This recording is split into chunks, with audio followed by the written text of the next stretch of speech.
Hey travelers, Mag and I here on day 283 of our trip around the United States. Aichan and I have crossed out of Colorado, through the southern edge of Wyoming, and down into Utah. We are officially ready to finish off the state of Utah. While Aichan was recovering, we finished all of the counties and the pages that we needed in the southeast corner of the state. Now, we are ready to attack the north and northwest corner of Utah to finish this thing off. Over the next 3 days, we will be cutting straight through the center of Utah, all the way to the western edge, where we wrap back around, touch a little bit into that Great Salt Basin, and then swing into Salt Lake City. Over the next 3 days, Aichan and I will be covering about 330 miles per day as we make our way across the highways and into Salt Lake City. I'm very excited about the road ahead in Utah because coming out of the mountains of Colorado, there's almost no snow on the ground now. The temperature is significantly warmer. Aichan is in significantly better health than she was just a few days ago, and we are ready to get out there and hit the trails in earnest again. Well, the ones that are really close to the car anyway. When we finish off this route, we are going to be meeting up with an old friend in Salt Lake City. So I'm expecting to have a fantastic day with him as well. Let's see what the next 3 days in Utah have in store for us as we make our way out of the northeast corner of the state all the way around into Salt Lake City. Come on, let's go. After more than a week spent in the high, snowy mountains of Colorado, Aichan and I descend into Utah at the far northeast corner of the state through the Dinosaur National Monument. The weather has warmed up just enough to make it pleasant to be outside, and Aichan, finally feeling better, wanted to take full advantage of that at every stop. Good thing too, because the very first thing that we came across upon crossing the state line was a herd of elk that were just as interested in us as we were in them. Most of the roads that we needed to take along this edge of the state were unpaved, but thankfully the weather was good, the roads were dry, and we were past the time the snow would be on the ground, so the way was clear for us to get out there and go find some geocaches spread across this beautiful landscape in Utah. And even better, since all of the targets we were picking included no hiking, I could set Aichan right outside the car and she could help me look for the geocache within 100 feet or so without getting too tired.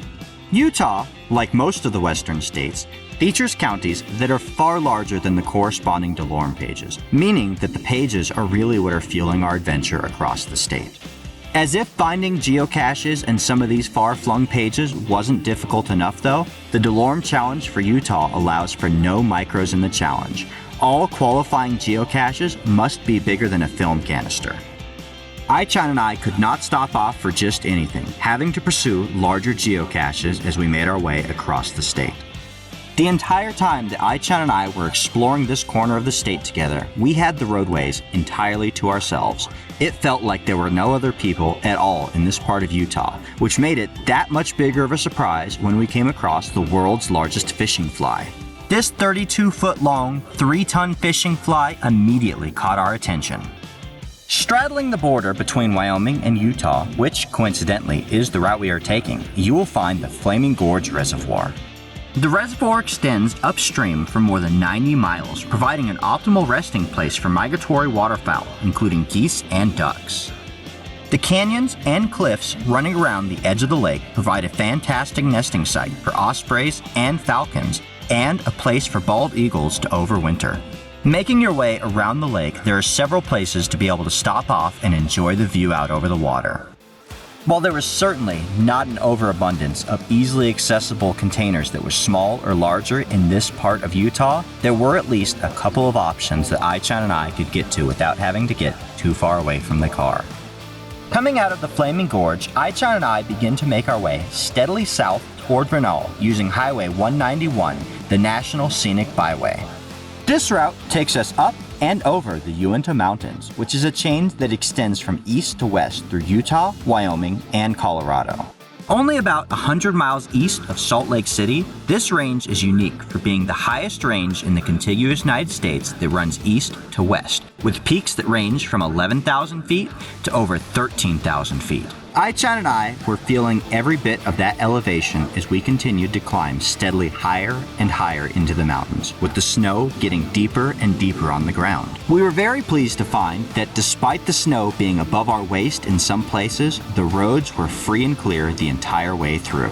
We were also more than happy to be able to make our qualifying finds for the pages on either side of this range, not having to wade through the snow. As soon as we cleared the snow line, Ai-chan and I immediately stopped off at the first available spot so we could get out and stretch our paws for just a minute. Due to almost all of the land around us being inaccessible with the ongoing mining operations, there was only one spot to be able to do this, an earth cache listing that brought us up to the top of a gazebo. Here, we were rewarded for our short climb to the top with not only a fantastic 360-degree view of the area, but also an earth cache lesson about the ongoing mining operations. As soon as Ai-chan and I made it into Vernal, we had cleared the toughest of the page targets for the day. From there, we sped our way as quickly as we could into Ephraim to get a good night's sleep before the hike out in the morning for the county and DeLorme challenges. We begin with the DeLorme challenge, which is hidden at the center of Utah. And when I say center, I mean dead center. Jesse Richmond, an Eagle Scout, got coordinates from the USGS and came out and placed a pile of rocks at the exact center of Utah. That same exact center is where we had to hike out to, one step at a time, ever so slowly. But upon getting there and seeing the amazing views spread out below us, we both agreed this was the perfect place for the state challenge. The county challenge final location is by no means any less intriguing though. It is hidden at a confluence where all the degrees come together at zeros, which means, once again, we have to hike out to a very specific location. We were able to drive just a little more than a mile out from where we were trying to get to before the road became impassable and we had to proceed on foot from there. Ai-chan was surprised that we were doing a second hike after having gone for the DeLorme challenge earlier this morning. But I was glad that she had had a lot of time to nap while I drove between the two spots we had to hike out from. Just like we had done earlier in the morning, we took the hike at Ai-chan's pace, one slow, steady, measured step at a time. Even though she was in gung-ho spirits, I didn't want her overexerting herself, so we stopped frequently for breaks in the shade when it was available and had lots of water along the way. We had blocked off our entire day just for these two hikes, so we had no worry about time. Instead, we did something that neither one of us is much in the habit for, and we just stopped and enjoyed the moments. Eventually, all the degrees on the GPS read at 0, and we knew we had made it to our destination, with plenty of time to spare before our adventure the next morning. For our third day crossing through the center of Utah, I knew we were going to be in for the long haul. The moment you depart Delta to head into the western pages in Utah, there is nothing out there. No gas stations, no buildings, no people, and no paved roads. This is one of the few places in Utah where, if micros were allowed for the DeLorme challenge, it would be slightly easier, but only slightly. Either way, you would still be having to take these dirt roads through some of the loneliest country you will ever see. Fortunately for us, each page had a couple of options each that were large enough for us to pursue that were within a few hundred feet of the car, including one that brought us up to the top of an old cave. While spelunking wasn't exactly an option, it was a great spot to enjoy the view down below, including Ai-chan sniffing in those bushes right there. The hardest part of our day, by far, was clearing those center pages on the western side of Utah. As soon as we crossed over into Nevada, we made our way through Wendover and then raced across the Bonneville Salt Flats. What a contrast to go from crawling along on the dirt roads along the western side of Utah to flying across the salt flats at a place where land speed records have been set numerous times. The only time that we even considered slowing down was to take a look at the Tree of Life before flying through to the end of our day as fast as we could. All right, and that is going to do it for our 3 days spent in the north part of Utah, covering the remaining counties and pages in this part of the state. We came in at the far east side of Utah, right next to Colorado, and bounced our way up just a little bit into Wyoming before dipping down into the Flaming Gorge National Recreation Area, where it was a beautiful drive through the mountains, offered us some amazing views and some great finds along the way. With Ai-chan's condition, we continued to do everything roadside, and it was perfect. It gave us a lot of opportunities to set her down outside the car and let her wander around while I went and looked for the geocache. She didn't have to go too far, but she got to continuously stretch her legs as we moved through.